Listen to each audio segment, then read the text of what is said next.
Before we dive deep into the heart of Surah Al-Ikhlas, let's uncover its hidden layers through the lens of symbolic numerology, based on Islamic ethics. Surah Al-Ikhlas, the 112th chapter of the Quran revealed in Mecca, has only 4 short verses.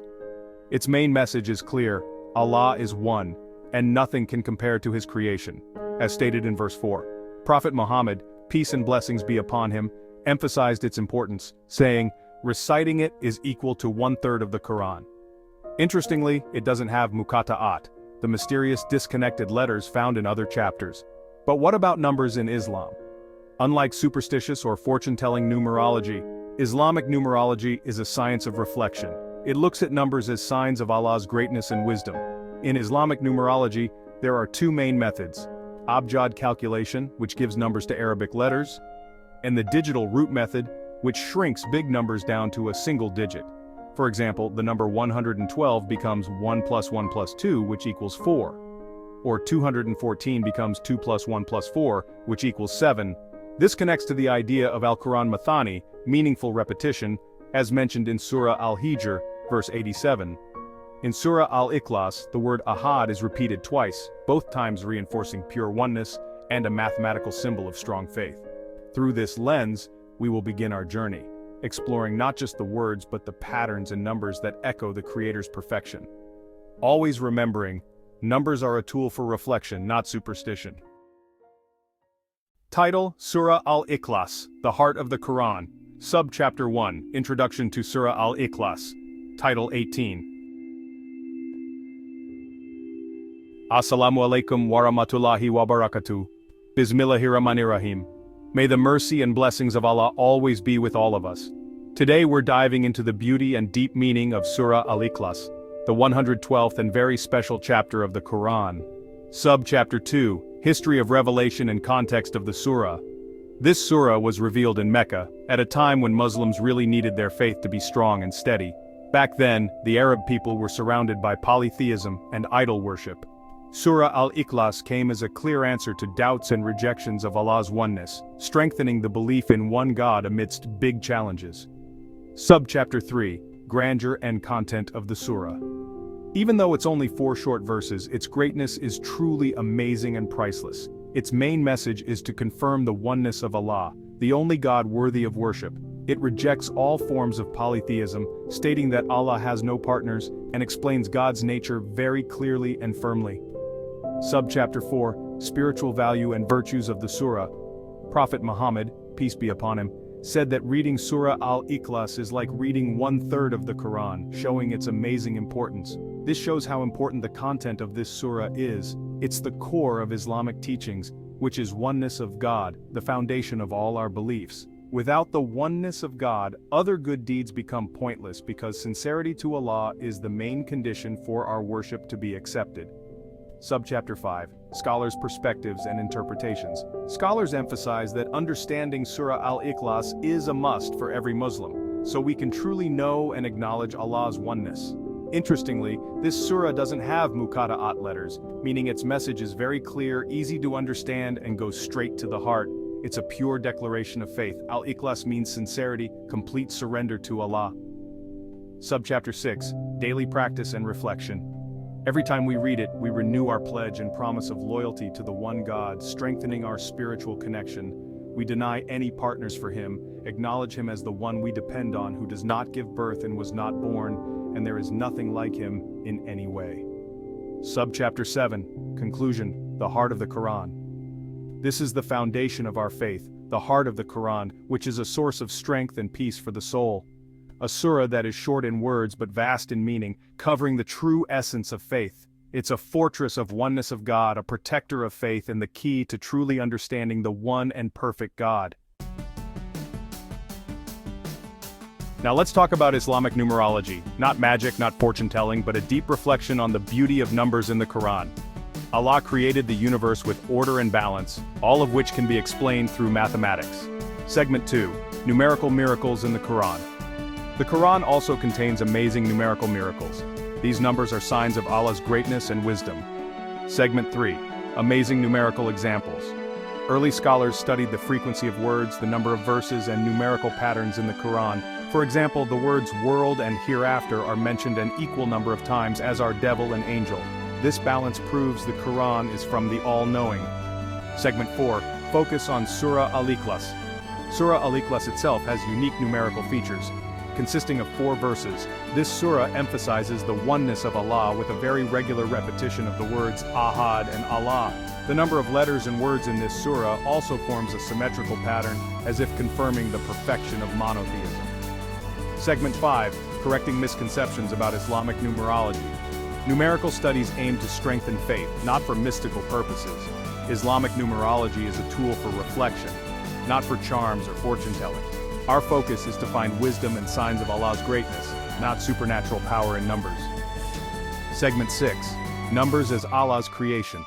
Numbers are merely Allah's creations. They have no power on their own. It is just another way to admire the beauty of the Quran. Segment 7. Conclusion. Wisdom behind numbers. By understanding numerology in Islam, especially in Surah Al-Ikhlas, we become more certain of the miracles and perfection of the Quran as a revelation from Allah. May this reflection increase our faith, not cause confusion. Symbolic numerology of Surah Al-Ikhlas, uncovering the meaning of numbers. Based on Islamic ethics, Surah Al-Ikhlas, the 112th surah revealed in Mecca, is one of the most special surahs in the Quran. It affirms the oneness of Allah in a concise yet profound way. The Prophet Muhammad, peace be upon him, said that reciting this surah is like reciting 1/3 of the Quran. Besides its clear message of monotheism, there is another dimension that can be contemplated through the analysis of numbers or symbolic numerology, provided it is based on proper Islamic ethics. This approach is absolutely not magic, fortune-telling or mystical practice. Instead, it is a method for contemplation, Tadabbur, and seeing the signs of Allah's greatness, ayat kauniyah, through numerical patterns. 2 main methods often used are digital root, DR, and Mathani cycles. 1. Digital root, DR, as a tool for Tadabbur. Digital root is the process of simplifying a large number into a single digit by summing all its digits. For example, the DR for the number of Surah Al-Ikhlas, 112, is 1 + 1 + 2 = 4. Interestingly, this number 4 is the same as the number of verses in the surah. In the Islamic context, the number 4 is often associated with stability, such as the 4 elements of nature or the 4 rightly guided caliphs. This can be interpreted as a symbol of the stability of the monotheistic creed, which is the core of Surah Al-Ikhlas. Another example is the number 7. This number often symbolizes divine perfection, such as the 7 layers of heaven. When we take the number 214, which is the total number of verses in Surah Al-Baqarah, and calculate its DR, 2 + 1 + 4 = 7, it can serve as a reminder of the perfection of the Quran as the word of Allah. 1. Mathani cycles, meaningful repetition. The concept of Mathani is taken from Surah Al-Hijr verse 87, which refers to meaningful repetition. In Surah Al-Ikhlas, the word Ahadun, Ahad, is repeated twice, emphasizing the steadfastness of the concept of Allah's oneness. In symbolic numerology, Mathani can be used to connect numbers with concepts of faith. For example, if we use the number 13, we can separate it into 1 and 3. Next, we add 100 to each number to create a Mathani book. 1 + 100 = 101, and 3 + 100 = 103. When combined to form 101103, its DR is 1 + 0 + 1 + 1 + 0 + 3 = 6. This number 6 can be linked to the 6 pillars of faith, reminding us of the balance of creed. 1. Ethical limitations in Islamic numerology. It is important to emphasize that the use of this numerology must be within strict Islamic ethical boundaries. Its primary purpose is for Tadabbur, which means contemplation and strengthening faith, not for fortune-telling or mystical purposes. What is forbidden? Fortune-telling. Calculating the DR of a birth date to predict marriage or the future is a forbidden act. Imam al-Ghazali emphasized that believing numbers bring luck is disbelief in divine decree and destiny. Making amulets, keeping writings of 112 inches or other numbers with the belief that they can provide protection is shirk, polytheism, because absolute power belongs only to Allah. Sheikh Asim al-Hakim explained that this is an act of attributing power to other than Allah. What is permitted? Contemplating meaning, using numerical patterns to reflect on the beauty of the Quran's arrangement and the greatness of Allah. Dr. Yusuf al-Qaradawi stated that numbers are part of the cosmic signs that can strengthen faith. Educational application. Using this approach in educational modules for children, for example, games that connect DR with the attributes of Allah in Surah Al-Ikhlas, is a good way to teach creed creatively. In conclusion, the symbolic numerology of Surah Al-Ikhlas is a scientific approach that can be used to deepen and strengthen faith.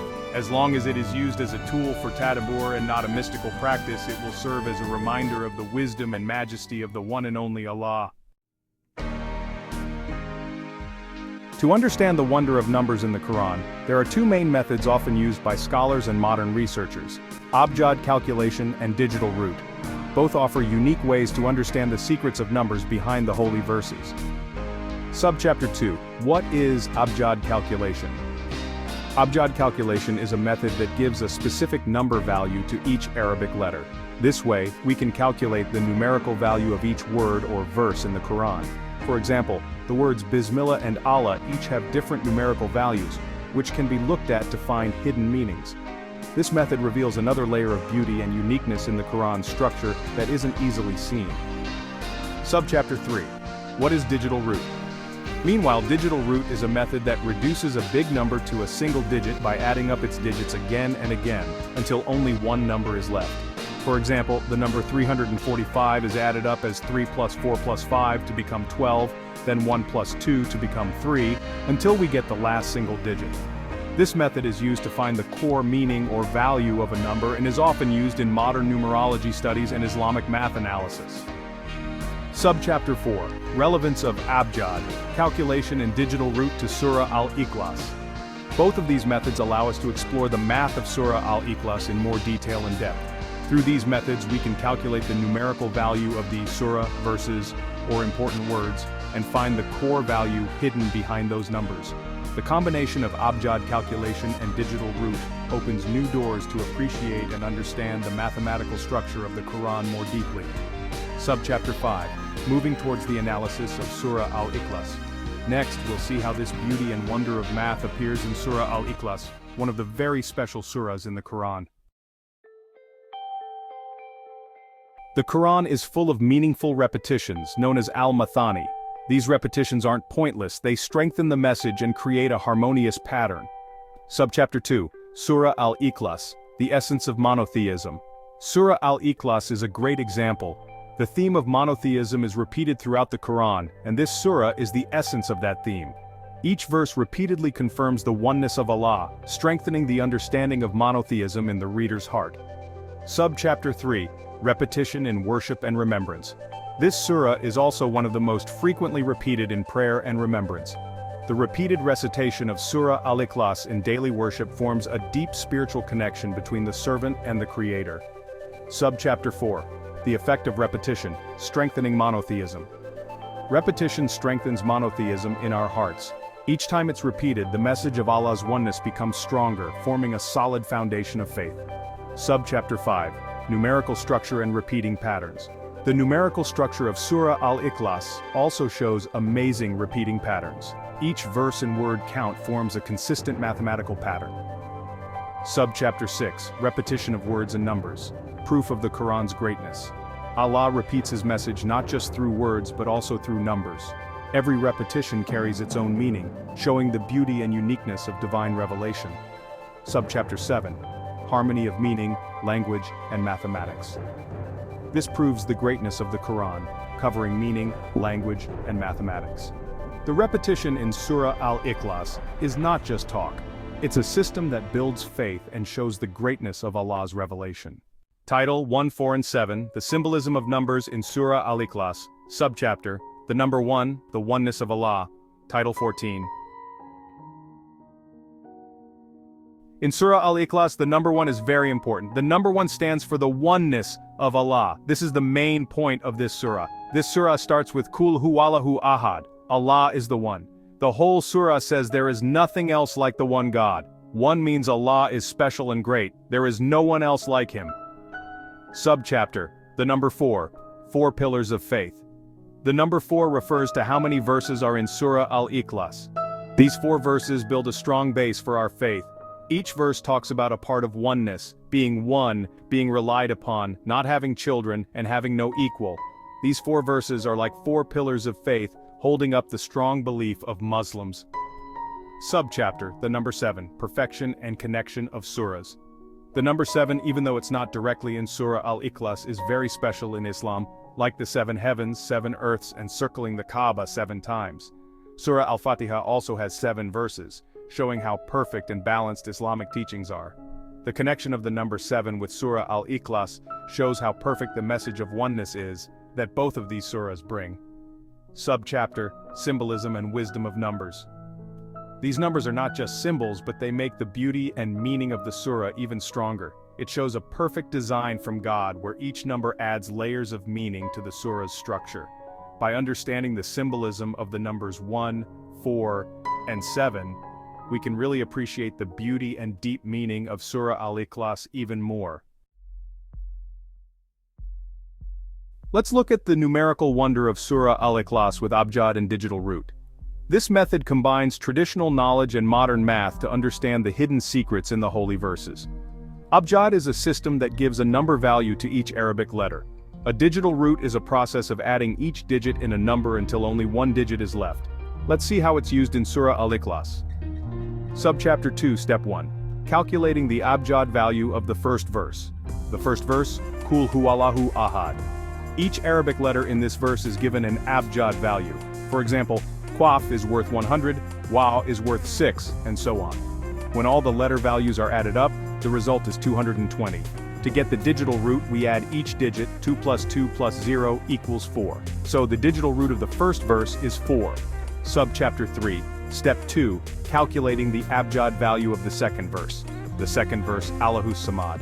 We repeat the same process. Each letter is given an Abjad value and the total sum is 231. For the digital root we add 2 plus 3 plus 1 equals 6. So the digital root of the second verse is 6.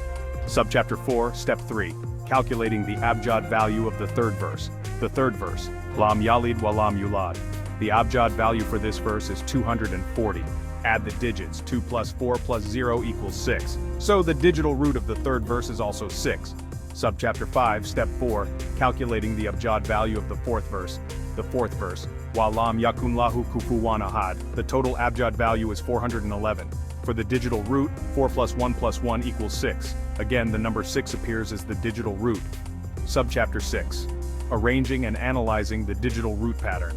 The sequence of the digital roots of the 4 verses is 4, 6, 6, 6. This arrangement is not just a coincidence, but carries deep meaning. This pattern is very interesting. The number 6 repeats 3 times after the number 4. This raises questions about the wisdom behind such repetition. Subchapter 7, The Concept of Al-Mathani and Meaningful Repetition. This is a sign of the concept of Al-Mathani, which means meaningful repetition in numbers. The Quran often uses repetition to stress an important message. The repetition of these numbers cannot be a coincidence, but shows a divine order. Each number seems to be arranged with great wisdom. Subchapter 8, Numerical Connection between verses. Each verse carries a numerical value that is connected to the others. This connection shows the unique structure of Surah Al-Ikhlas. Subchapter 9, Implications of Tawheed and the Uniqueness of the Surah. This pattern further strengthens the message of Tawheed and the uniqueness of Surah Al-Ikhlas. It subtly emphasizes the oneness of Allah through numbers. Subchapter 10, Conclusion and Numerical Reflection. It proves that the structure of the Quran is very detailed, even down to the numbers. Every detail has a purpose and its own meaning. This numerical study adds to our wonder for the Quran. It opens a new way to understand the revelation. It invites us to see the beauty of the revelation from a different angle. Each number holds its own secret and beauty.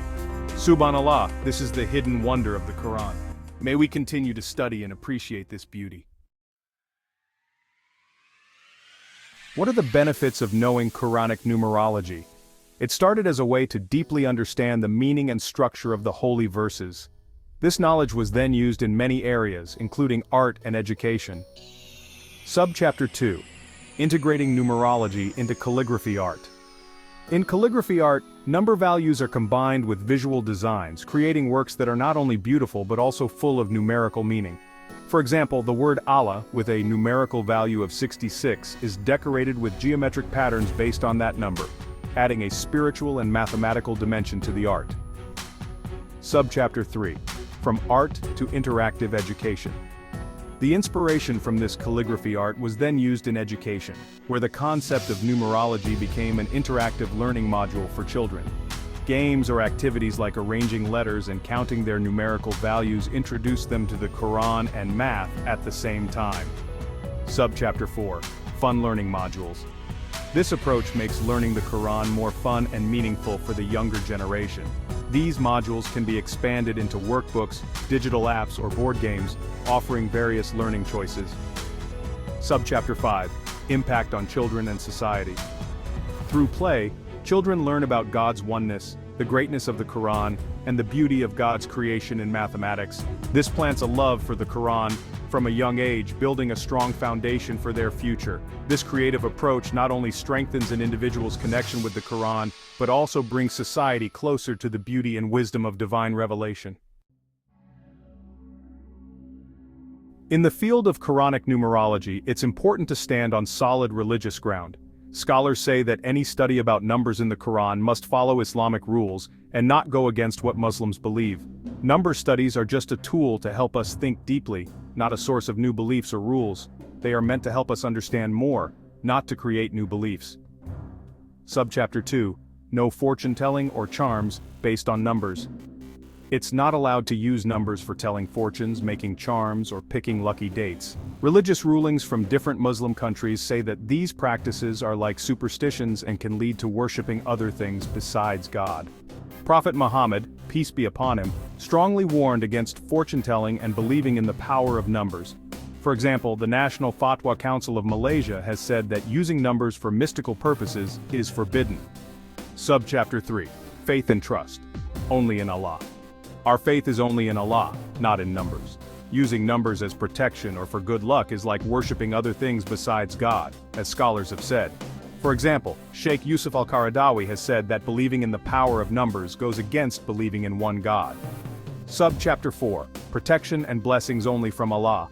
Protection and blessings come only from Allah, not from objects or numbers. Scholars like Imam Nawawi have said that all trust must be placed only in Allah. Subchapter 5. Allowed scope of numeric studies. Numeric studies are allowed if they aim to show the greatness of the Quran and make our faith stronger. For example, studying the special number of verses or letters in a chapter as a sign of Allah's greatness. It should stay within the scope of deep thinking, not mystical beliefs. Scholars like Dr. Waba Az-Zuhaili have said that these studies cannot be used as a basis for rules or beliefs. Subchapter 6. Importance of referring to respected scholars. Always look to respected scholars for their views on this. Their rulings and guidance protect us from falling into practices that go against Islamic teachings. By referring to scholars, we can make sure that numerology studies stay within Islamic limits and do not harm the faith of Muslims. Title: Numbers as a Tool for Reflection, Not Mystic Belief. Subchapter 10.1. Understanding the Role of Numbers in the Quran. In the Quran, numbers and mathematical patterns are a tool for reflection, not a mystic belief. It helps us see another layer of the revelation's beauty, deepening our understanding of Allah's message. Subchapter 10.2. Practical examples of using numbers for reflection. For example, the 4 verses in Surah Al-Ikhlas remind us of Allah's simple yet profound oneness, or the repetition of certain words in the Quran invites us to ponder the meaning behind that repetition. Subchapter 10.3. Numbers are not a source of belief or protection. But a tool is still a tool. Numbers cannot be a source of belief or protection. Only Allah has power over everything. Numbers don't provide sustenance, don't protect, and don't bring good luck. All of that belongs only to Allah. Subchapter 10.4. Using numerical discoveries to draw closer to Allah. Use these numerical discoveries to draw closer to the Creator, not to seek mystic wonders. Recite Surah Al-Ikhlas with deep reflection, and remember the wonder of its structure as a sign of Allah's greatness. Subchapter 10.5. Making the Quran the primary guide for life. May this discussion increase our love for the Quran, make the Quran the primary guide for life, understand and practice its teachings, and Allah knows best.